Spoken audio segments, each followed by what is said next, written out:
반갑습니다. 오늘은 나시린의 법이라는 제목으로 말씀을 드리겠습니다. 민수기 6장 2절에 보면 이스라엘 자손에게 전하여 그들에게 이르라. 남자나 여자가 특별한 서원 곧 나시린의 서원을 하고 자기 몸을 구별하여 여호와께 드리려고 하면,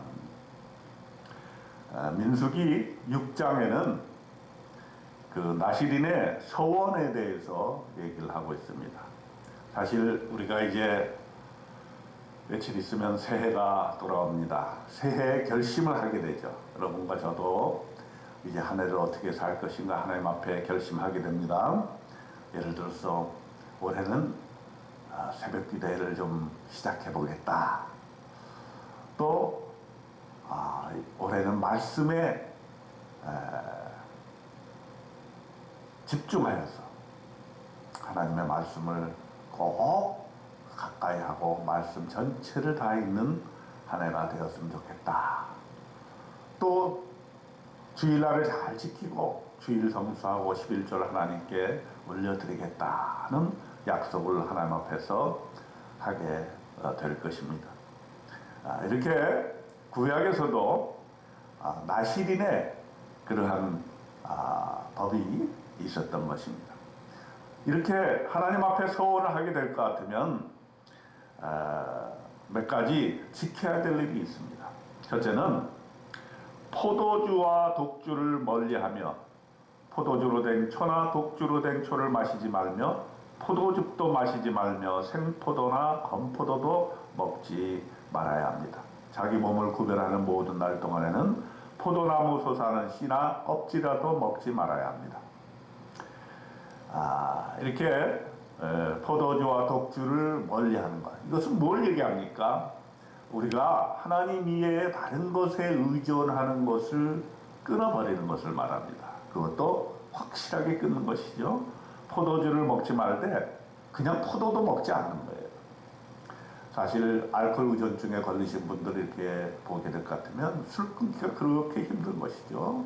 그래서 음식에 이렇게 술이 들어간 음식이 있지 않습니까? 그런 음식, 조금이라도 들어간 음식을 먹게 되면 다시 끊었던 술을 의존하게 되는 그런 것들을 우리가 보게 됩니다. 그렇기 때문에 나시린의 법도 또 우리가 하나님 앞에 서원을 하게 돼서 이렇게 살겠다고 했을 때는 하나님 이외에 다른 것에 의존하는 것 한번 끊어보는 것 좋습니다. 술뿐만 아니라 예를 들어서 카페인이 들어가 있는 커피를 한번 끊어보겠다. 이런 것도 좋은 것이라고 봅니다. 또 내 몸에 좋지 않은 음식, 이것도 한번 끊어보겠다. 이런 결심 새해는 해서 여러분의 몸이 건강하게 되기를 원합니다. 두 번째로 이 나시린은 삭도를 절대로 그의 머리에 대지 말아야 한다 그랬습니다. 그의 머리털을 길게 자라게 해야 된다는 것이죠. 이 머리털은 무엇을 의미하는가? 하나님의 권위를 상징하는 것이죠. 한 번만을 위해서 살겠다는 것을 인정하는 것입니다. 하나님 제일주의, 이것을 얘기해 주고 있는 것이죠. 그래서 하나님 앞에 약속하고 서원한 기간 동안에는 내가 다른 어떤 것에 빼앗기지 말고, 우상에게 관심을 빼앗기지 말고, 다른 어떤 것에 재물이나 또 흥미로운 어떤 것에 또 너무 지나친 취미생활에 흔들리지 아니하고 온전히 하나님께만 집중하는 이러한 행동을 해야 한다는 것이죠. 세 번째로는 시체를 가까이 하지 말아야 한다 그렇습니다. 심지어는 그의 부모 형제가 죽은 때라도 그로 말미암아 몸을 더럽히지 말라 이렇게 얘기하고 있습니다. 이 시체라고 하는 것은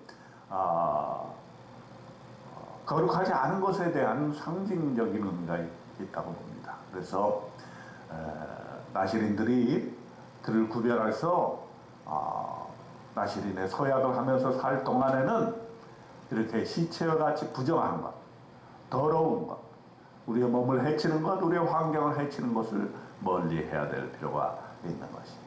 즉 구별된 삶을 살아야 하는 것입니다. 우리도 새해에는 이렇게 좀 구별된 삶을 살면 좋겠습니다.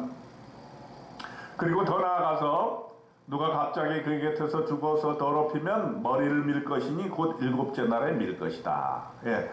어떻게든지 더러운 곳에 접촉을 하게 되면 또 새로운 길을 열어주시는데 일곱째 날에 머리를 밀고 여덟째 날에 산비둘기 2마리나 집비둘기 새끼 2마리를 가지고 회막문에 와서 제사장에게 줄 것입니다.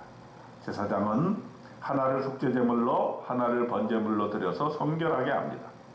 자기 몸을 구별하여 여호와께 드릴 날을 새로 정하고 1년 된 수량을 가져다가 속건제물로 드립니다. 지나간 기간은 다 무효가 되고 이제 새로 나시린의 삶을 살게 되는 이런 회복의 규례도 성경에는 나와 있습니다. 그리고 몸을 구별한 날이 차게 되면 그 사람을 회막문 앞으로 데려갑니다. 여호와께 헌물을 드리되 번제물로 1년 된 흠없는 수양 1마리와 속죄제물로 1년 된 흠없는 어린 암양 1마리와 화목제물로 흠없는 수양 1마리와 무교병 한 광주리와 고운 가루에 기름 섞은 과자들과 기름 바른 무교 전병들과 그 소제물과 전제물을 드립니다. 또 화목제물로 수량의 무교병 한 광주리를 아울러 여호와께 드리고 그 소제와 전제를 드리게 됩니다.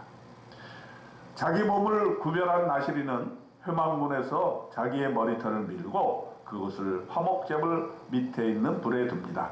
머리털을 민 후에 제사장이 삶은 수량의 어깨와 광주리 가운데 무교병 하나와 무교전병 하나를 취하여 나시린의 두 손에 두고 여호와 앞에 요제로 흔들 것이며 그것과 흔든 가슴과 밭들어 올린 넓적다리는 성물이라 다 제사장에게 돌리게 됩니다. 그 후에는 나시린이 포도주를 마시면서 이제 평상시에 그런 평민으로 되돌아오게 되는 것입니다.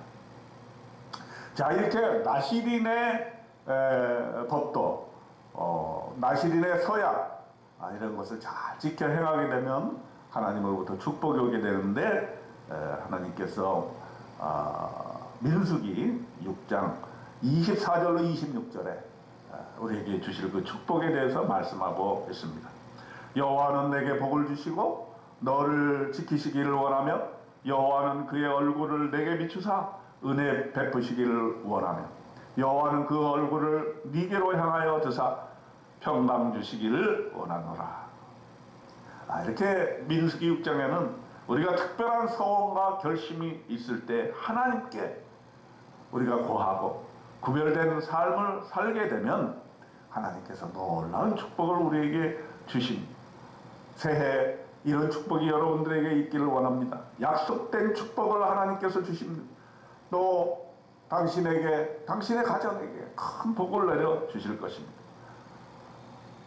우리를 지켜주실 것입니다. 하나님의 얼굴을 우리에게 비춰주실 것입니다. 은혜를 베풀어 주실 것입니다. 하나님의 얼굴을 당신에게로 향한다고 했습니다. 평강을 주실 것입니다. 이런 놀라운 축복이 저와 여러분에게 새해에 크게 다가올 수 있기를 주님의 이름으로 축원드립니다. 아멘.